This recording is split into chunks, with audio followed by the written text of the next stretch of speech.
بسم الله الرحمن الرحيم. هل أتاك حديث الغاشية وجوه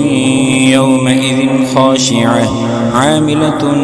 ناصبة تصلى نارا حامية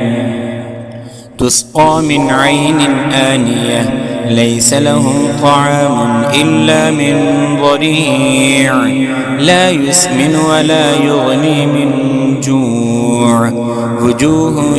يومئذ ناعمة لسعيها راضية في جنة عالية لا تسمع فيها لاغية فيها عين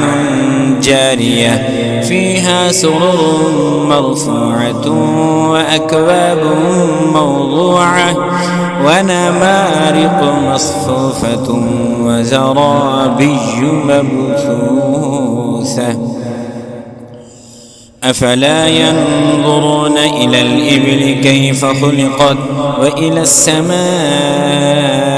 كيف رفعت وإلى الجبال كيف نصبت وإلى الأرض كيف سطحت فذكر إنما أنت مذكر لست عليهم بمسيطر إلا من تولى وكفر فيعذبه الله العذاب الأكبر